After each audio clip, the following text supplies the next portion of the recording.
Yo, what's going on, guys? Welcome to Rants Red Talk, or Rants Reacts even, and big up yourselves, man. Everyone that came out last night, we had a United stand 500k party. Was very lit. Flex on the decks. Had like a live kind of um podcast slash like flex and rant show, but obviously with Goldbridge it was wavy. Then we done a little Q&A. Um, we're going to be doing more of those because there was a lot of demand for it. We had a very good turnout yesterday, queues outside, and people were like, when you doing the next one? When you doing the next one? When you doing the next one? So I said, boom, let's do like a Christmas party in it. On a weekend as well, on one of the days on the weekend, so everyone can roll through, which would be wavy. And Mark brought to my attention that probably in November we're gonna do one in Dublin still. So the plan is to do them all over the country throughout the season, probably in the international breaks, because the international breaks, like who really cares in it, especially when there's not a major tournament. But yeah, a lot of people wanted to know my reaction to deadline day. Obviously, because we were working yesterday, we filmed like the Chelsea previews, all of that. Then we had the United Stand party. I weren't really active on social media. Um, Loads of people saying to me, "Yo, like, what happened to your signings? You were so confident, you were so sure on that." I answered this question yesterday also at the United Stand. Here's the real, yeah. Here's the real, guys. It's not that Manchester United weren't trying to sign players. The honest truth is, a lot of men don't want to play for us. And if they do want to play for us, they only want to play for us for extortionate prices, bruv. Extortionate wages, that is. That's the reason. Like, a lot of Manchester United is not as attractive as maybe some of you lot think, and also not as attractive as Ollie and them man like to make you believe. I genuinely believe that Ole Gunnar Solskjaer, yeah, is still stuck in the late 90s, early 2000s, where he thinks that it's a privilege to play for Manchester United now, and everyone should be queuing up to play for us. That is not the case. So the attitude that we only want to sign players that really, really want to play for us, bruv, not only is it not going to get us back to where we are, but with that scouting base, with that scouting network, I could have still gone to smaller teams like your Wolves, like your Leicesters, um, like your Evertons, whatever, and signed 5 or 6 players that would have had us challenging for this title. Like, there were players out there, bruv. So I'm not really trying to hear that. Oli come out today in his presser and said, "Oh, there's money there for the right people and this, that, and the other." The facts are, we could have got Neves, we could have got Ndombele, we could have got Tielemans. Do you know what I mean? There's man we could have got, bruv. Yeah, we got Harry Maguire. I'm very happy with, and Wan-Bissaka. 2 signings I'm very happy with. Even with Zaha, yeah, we could have got my man back. He handed in a transfer request. We could have got him on the right wing. Bruno's still out there. There's bare man that are at inferior clubs that we could have got, but we didn't because we weren't in for them. Because these men don't know what they're doing. But then on top of that as well, players don't want to come to us. A lot of our primary targets turned us down. Like, they won't tell you that, but the honest truth is, man do not want to play for Manchester United because there's no vision, there's no direction, there's no project, bruv. The whole loads of players want to play for us because we can do what other clubs can't do. When Ed said at the beginning, that hasn't materialized. You got to think that football is a very short career. I always tell people, when you sign for a club, you're committing at least 4 years of your life. And if you say first team football to retirement, you're lucky if you get 10 years at the top level. You're lucky. That's 2 and a bit contracts, 3 contracts maybe, yeah? So why are you going to waste a third of your career at a club that's doing nothing and going nowhere? You're not going to do it. You look at Christian Eriksen for an example. 5, 6 years ago, a player like Christian Eriksen would have forced a move from Tottenham to come to Manchester United, bruv. He would have.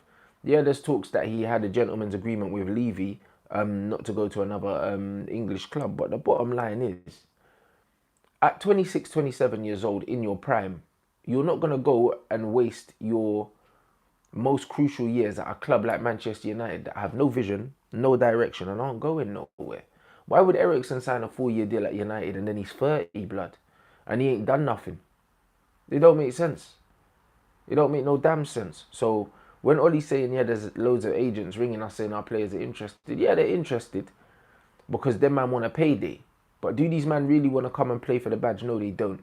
And a lot of what's going on now is Ollie seeing that actually, yo, these men don't want to come to the club for the reason that I want them to come to the club. But how can you expect them to want to come to the club when the club ain't won nothing worth of note in a long time and there's no project? Like, how I can explain it, yeah? I don't know how many of you lot watch basketball. I do, innit? But you think about it, like the LA Lakers, yeah? They got a great history in that. But the Lakers ain't been shit in a long time, bruv. Do you know what I mean? The Lakers ain't done nothing. Their man secured LeBron. Do you know what I'm saying? And the only reason why they were able to secure someone like LeBron is by giving him assurance that they were going to recruit and build a squad around him. And now AD's coming. So it makes sense. It's the same with the Clippers. Clippers ain't really done nothing in a minute, but it's cool. Their man went and got Kawhi, yeah, but they said, boom, you're going to get Leonard as well, blood. Like, so them man are saying, boom, you come in, this is the project, this is what we have in store, and I'm going to bring this man with you to show you that we're serious and we're trying to do something. This is how you do it. When we brought Pogba in, since we brought Pogba in, should I say, because it's been 4 years since Pogba's come in, what have we done to show Paul Pogba, who is our LeBron James, our franchise player, yeah, that we're serious about doing anything? Who have we brought in that's of his level, a similar level, to make a statement, to say, yo, like, don't worry, I know you're struggling at the moment, but you know what?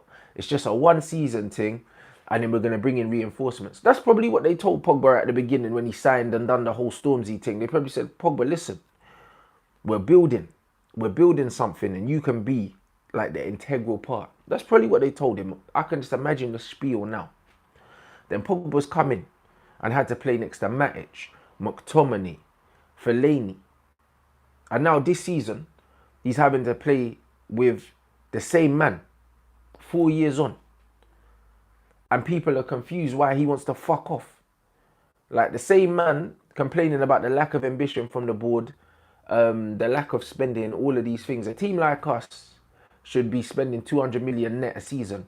We should be doing what Real Madrid are doing. Like, we've got as much money.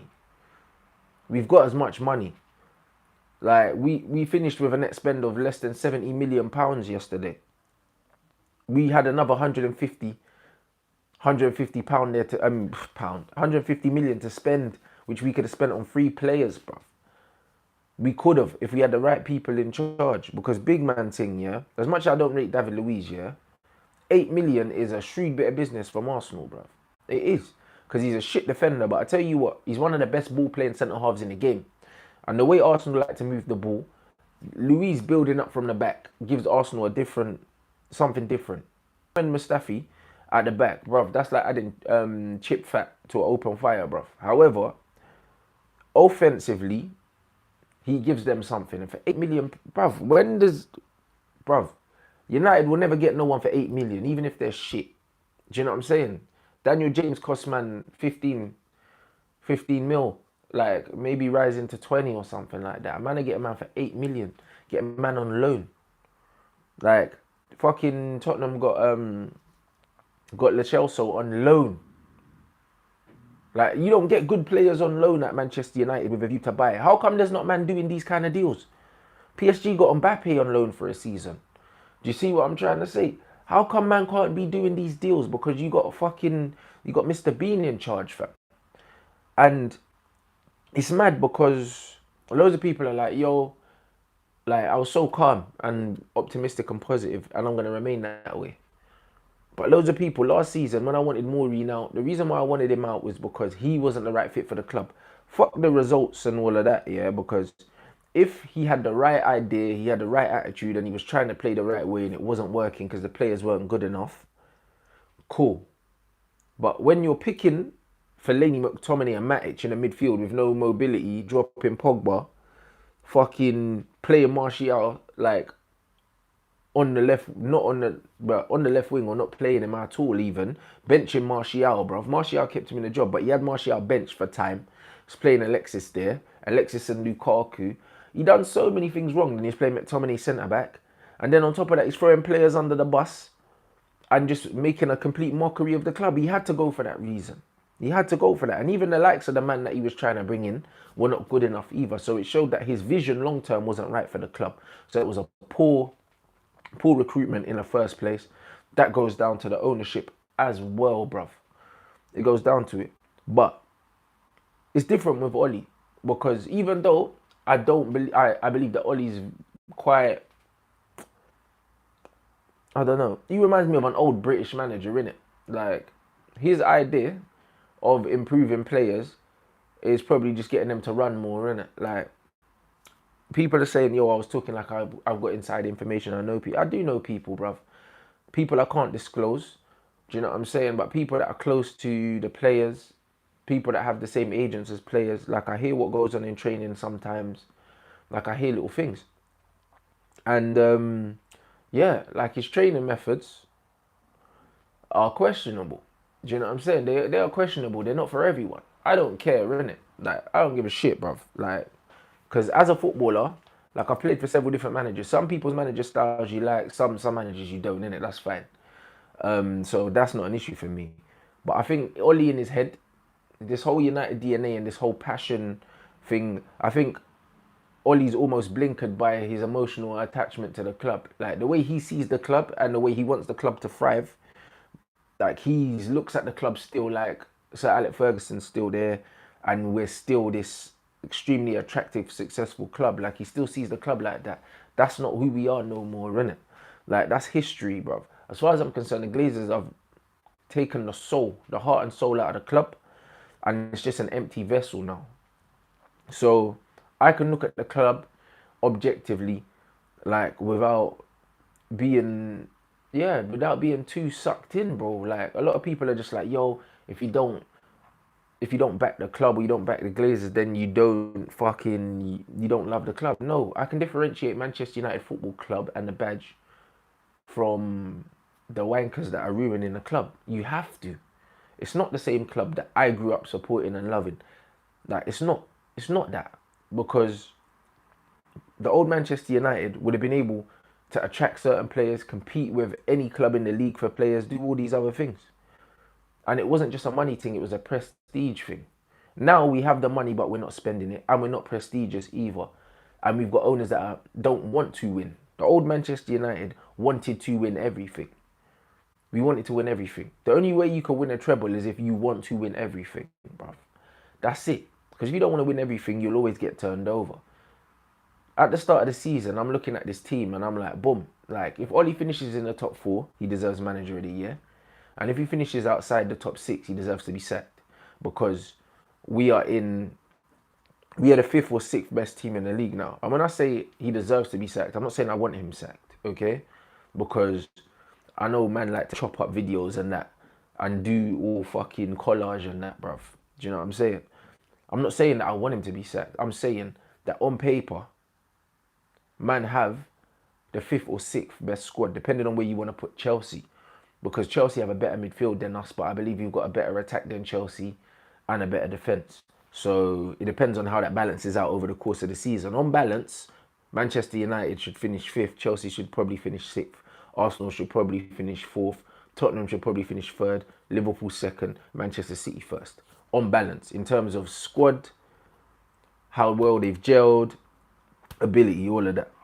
So if Oli finishes above 5th, you have to give him credit and say that, listen, he's overachieved, because the pressure's on Arsenal to finish 4th now. It is. It has to be, because they not only have they spent, but they've recruited quite a few players. So you would think that they're a good bit stronger than last season. So if they don't make top 4 again, it's a massive failure. Do you know what I mean? Tottenham have improved as well. So it's one of them things where you have to look at it that way as a Manchester United fan. If you're looking at this team right now and saying, yo, like, we have to finish in the top 4, bruv, you're not being fair on Oli, because he don't really have the resources. If Paul Pogba gets injured, as I've said before, our midfield is not even, like, bruv, you could argue West Ham got a better midfield than us if we get Pogba injured. And that's just how it is. So all of my frustration this season, win, lose or draw, will be targeted towards the Glazers and towards Ed Woodward because it has to be. Like, I wanted Jose out because he wasn't the right fit. Oli is a different situation. Yeah, I don't think he's the best coach tactically and that, and he's not the most experienced, but he's got enough that if he had the right backing and also the right people behind him in order to get the players in, he would be playing the right kind of football that we like. He's an attacker, he's a striker. Oli likes goals, he likes strikers. That's the reason why we're seeing Mason Greenwood. And I'm so happy we're seeing Mason because Oli's a striker. That's it. Like, trust me, yeah. When certain man play certain positions, they tend to favour certain players, innit? And that's the reason why he loves Rashi because Oli's a striker. Like, if Rashi played in any other position, like, I don't think he would love him as much. I really don't. And it's the same with Mason. Mason will get minutes because Oli loves him, because Oli can see something in him. So I'm just going to back Oli. And if things go pear-shaped, which they possibly can, you have to aim your frustration towards the board and Ed Woodward. Like, I'm the owners in Ed Woodward. Like, I don't want to hear the Oli out screams and that because they sack Oli to bring someone else in. If they're not going to back him, what's the point? They backed fucking Maureen way more than they've backed Oli. Oli ain't hardly spent no money. Maureen spent over 400 mil in a couple windows. And he got 3 or 4 players. No, he got like 4 players in a couple windows each, and then he got 3 in the next. And he got a January man as well. Oli's got 3 players in this window. And I think Arsenal have done 6 or 7. Do you see what I'm trying to say? So when you look at that, like, it's not good enough, bruv. It's not good enough, man. And yeah, they can say it's not for the want of trying and that. Yeah, players don't want to come to us. But if you were going for the right players, they would have come. Because I said before the end of the season, I would have happily gone through Wolves, Leicester, Everton, West Ham, Crystal Palace, all them kind of teams. I could go through players, through all of these teams, Watford included maybe, and take 1 or 2 men from all of these teams and build a team that comfortably finishes in the top 4. Comfortably. Because there's a lot of good players everywhere that would still love to play for Manchester United. But them man are on this Brexit United FC with all these fucking overpriced English players. I'm not talking about the ones we've got in there, but they wanted over 30 million for Longstaff and shit like that, bruv. Do you know what I mean? What kind of crap is that? Man, are getting linked with these guys, bruv. As much as I like the look of Sean Longstaff, but 30 million pounds, bro. You're taking a piss. That man could go Spain, Italy or something like that and get a man that can come in and do his job with a lot more experience, a lot better than him. He just have a different passport. So I don't know what the route these men are trying to go down. But my honest thing is, I'm going into this season, and it's shit to say, but this is the first time I'm going into this season thinking, right, we're not going to get top 4. Even under Moyes, I didn't do that.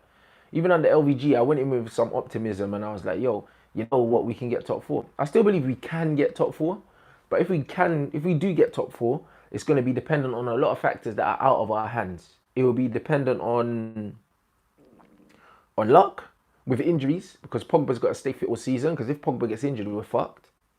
It's got to do with how the other teams play. Like, you look at teams like Arsenal. Arsenal brought in a lot of players. Like, it might not all click at once. And if it doesn't click and they start to lose points and the wheels fall off, because it possibly can, with Arsenal, like, it's always their year. They always sign players. This is always going to be the year they do a madness and it never materializes. So this could be another year where they bring in a few players, they don't really acclimatize in time, and they drop points, and perhaps they could underperform. I'm not saying it's going to happen, but I'm saying it could happen. With Chelsea, again, it could go either 2 ways. Lampard could galvanise them and they could perform above the level they're meant to and have a really good season, or they could capitulate. Tottenham the same. I'm not really sure what to expect from Tottenham. No, I don't know what to expect from them. Is it more of the same, or is all this nearly business going to take a toll and they have a bad season? It could happen. And the same goes for Liverpool. I don't think Liverpool are going to do anywhere near as well as they done last season. I don't think they're going to come as close to City as they did last season. I think that City are going to be a lot further away from Liverpool this year, simply because they finished second. They won the Champions League. They haven't recruited. The teams around them have gotten better. And not just the teams around them, the teams in the league have gotten stronger. They haven't. And I think there were spells last season where they got very lucky, got awarded penalties that weren't penalties. They played very shit in the Champions League final and were lucky that Spurs were just worse. Like, there was a lot of times where luck was on their side. And if luck's not on their side next season, and also with injuries to all of these other teams as well, they could get injuries and all of a sudden it's all peak, fam. When Leicester won the league, they never had no serious injuries to key players. And that's very important. Whether it's a title run, a cup run, all of these things. And then you look at the likes of Wolves, who now have Europa League football, who never had that last season. So that's going to inhibit their ability to perform at a high level week in, week out. So there's loads of different factors that are going to determine who does what next season. But with all said and done, if everything's in our hands and everything's in everyone else's hands, with the squad that we have now, because we significantly weakened in the sense that we've lost two midfielders in Fellaini and Herrera, haven't replaced either of them.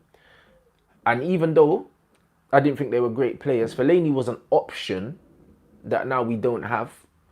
Herrera was an option and now we didn't have it. Do you see what I'm saying? So you've got rid of the option, then there's nothing else. It's not like we've got a bag of midfielders coming through the academy, bro. We don't. It's not the same as like a Mason and a Chong and a Gomez, because these are all attacking players. Like, and they're not necessarily central midfielders. They're forwards, these players. We don't have no midfielders coming through apart from Jimmy Garner. And he's not ready, bro. So getting rid of two central midfielders to not bring one in, I don't know what the fuck that was about, bro. Like, you cannot put any logic to that for me. You cannot. Lukaku had to go. Bad energy, bad influence in the dressing room. People talk about Pogba being a virus. Lukaku's the virus. Pogba didn't do nothing that Christian Eriksen didn't do. Christian Eriksen came out and said, listen, I would like another challenge. He said it. So did Pogba. But then Pogba got his head down and played in pre-season.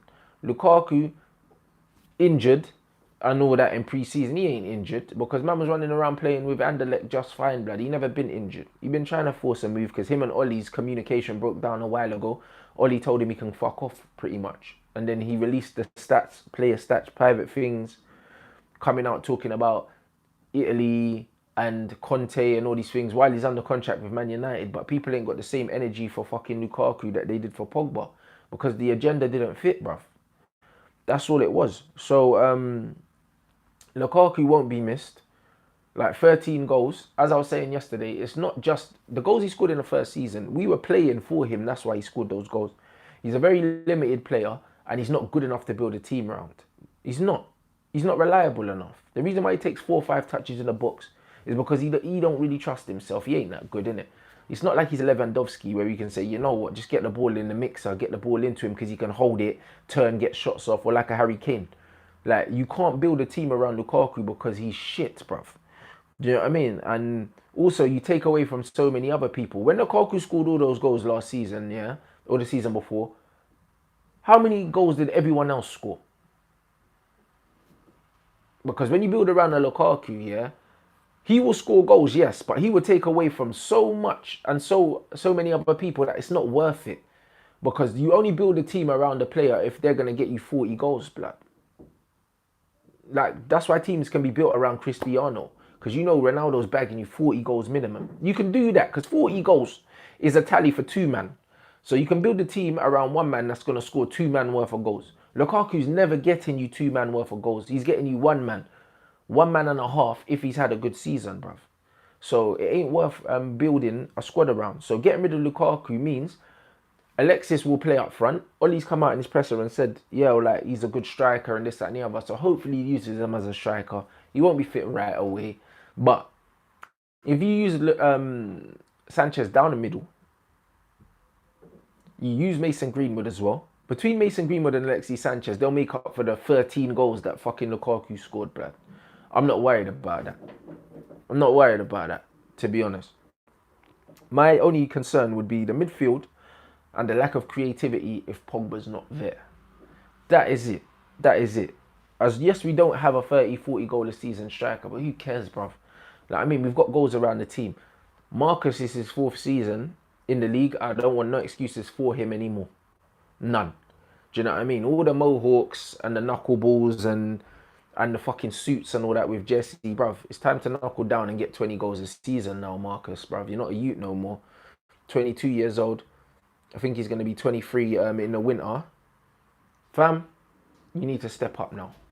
You have to step up. England international, all the hype. If man don't score 20 goals this season in all competitions, it's a failure of a season.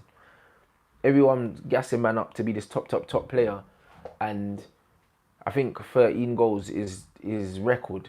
Like 13 goals is what you expect from your fucking midfielder, bruv. Like there's certain centre halves that get 13 goals in all competitions, bruv. I'm sure John Terry done it before. 13 goals for an attacker is not good enough, bro. Same with Tony. Tony's first season he played in the 9, he bagged goals. Since then he's been moved around. Tony, I would hope, is going to play up front. I'm expecting 20 goals from Martial this season. I think we'll get that. I think we will. Do you know what I mean? Jesse needs to chip in with at least 8 goals. At least 8 goals. Pogba needs to chip in with 10 to 15 goals. He will. He's on penalties. Pogba needs to get 10 to 15. And then if them man get goals, Mata would chip in with the odd 8. Do you know what I'm saying? If them man get those goals and we keep the sheets clean at the back, if De Gea has a proper season and also Maguire does what we know he can do, also with Wan-Bissaka, etc., then we can get fourth if all those things come together. But these are all big fucking ifs, guys. So what I'm saying is, manage your expectations. Blood clot flies, blood. Manage your expectations. That's what I'm doing. Do you know what I mean? I'm not really on being negative towards the players or the manager. Like, don't get me wrong. If a player has a shit game, I'm gonna say that player has a shit game. Like, I will. You know, I will. But if a player is shit, it's not his fault he's still in the team at this point because the club ain't recruiting. So, if a player is shit and Ollie's still picking him, it's Ollie's fault. If Ollie's picking the best possible team and they're not performing, then boom. Then we're looking at it like, yo, these men are not good enough. All that frustration needs to be aimed towards the fucking Glazers, bruv. The Glazers and Woodward. Because for me, if Ollie started Matic and Mata week in, week out, then I'm blaming him. I don't care. Do you know what I mean? I don't want to blame the manager for many things, but the manager selects the team. Ed Woodward doesn't do that. So we know that Matic and Mata are the guys that slow down our transitional play. They change the dynamic of the team. They kill the counter-attack. These men cannot play together. I'm cool with seeing Mata in the 10 every now and then if it means that it's a Pogba and McTominay double pivot. But I'm not trying to see a Matic and fucking Pogba double pivot, bruv. Because Matic is too slow. And then Mata as well, bruv. Like, what are we trying to do here? Like, if Ollie wants to be a counter-attacking manager and play this counter-attacking football, yeah, like, no. We just simply do not do those things. So, as a whole, guys, my main message for the season is fucking enjoy it. I'm going to enjoy it regardless. Me and Flex going to be going up and down the country. But also, when things do go pear-shaped, because at some point, I believe we're going to start quickly. But when things do start to go shit, just remember, yeah, that Ollie weren't backed. The Glazers and them man are fucking us. And if we're going to be raging online and there's going to be any sort of mad thing, make sure that it's aimed towards them, man, innit? Because in this instance, I'm not just going to be like, yeah, Ollie out, like, man's a shit manager or this, that, and the other. Because the likes of Matic and all these kind of man, they wouldn't be an option if man was backed the way he was meant to be backed. So, leave your comments in the comment section, guys. Like, if you want to talk about anything you're disgruntled about, anything you're positive about, I'd love to hear stuff about what you're positive about. Because there's been a lot of negativity. People getting on to me that I'm not negative enough and I'm too optimistic and these things. But honestly, when I was pissed before, people were saying, oh, it's always negative and that, which is not. I just keep it 100. There wasn't a lot of things to be positive about. But now, man's decided, you know what, I'm going to take a different approach and try and look at the positives and also, like, just align my expectations with what's really going down. The reason why I always laugh at Arsenal fans and call them a banter club is because them man don't align their expectations with reality. them man still think that they're a big club. Like that fathead idiot that was just coming out saying, "Oh, David Luiz left Chelsea in the Champions League to go to Arsenal. That ain't in the Champions League because Arsenal are a bigger club than Chelsea." That's not why. He went to Arsenal because at 32 years old, he wants to play week in, week out, bruv. That's why, innit? Because in the last decade, Chelsea are one of the most successful clubs in the country. So, and also him and Frank Lampard have a situation in it that stems back to their playing days. This is the reason why David Luiz left. It's not because Arsenal are a bigger club than Chelsea. Arsenal have no European history, bruv. So, yeah, you were a bigger club, but none of that matters now. Players have a very short career and they want to play in the best possible situation for them. They have to be selfish. A lot of players don't care about history no more, bruv. Like, they don't, innit? Like, do you think Man City recruited the players they did on history? No. They recruited on a project. The same way I use the basketball analogy. Man City owners sat players down and said, listen, in 10 years, this is what we intend to do. In 5 years, this is what we intend to do. These are the players that we're also after. We're getting a new academy set up, built. We're changing the infrastructure. We're getting a new stadium. This is what these man done, bruv. Manchester United don't have a project in place, so it's going to be very hard to sell that to any player that's not a fucking idiot or isn't very, very young that they can afford to waste a few years here, and if it doesn't work out, they can fuck off. But good luck getting any players in their prime with the infrastructure that we currently have. It's that simple, guys. Big up yourselves for all the support. If you haven't already smashed the like button, make sure you do that. Hit me up on the socials as usual at Rants and Bants on Twitter and Instagram. And yeah, guys, I'll see you at Old Trafford on Sunday. I predicted a 2-1 win in the previews. I think it's going to be a much more open game than usual. All my reasons for that will be in the match preview, guys. And yeah, just fucking stay positive. And as I said, any negative energy needs to be channeled towards these owners. They've been there for too long. I feel like we need to get them out with the swiftness, bruv. So you lot already know I'm not just on talking. Anything we need to do to get these men out, I'm on it, innit? But yeah, man, we all need to pull in the same direction. So chin up and yo, let's do this.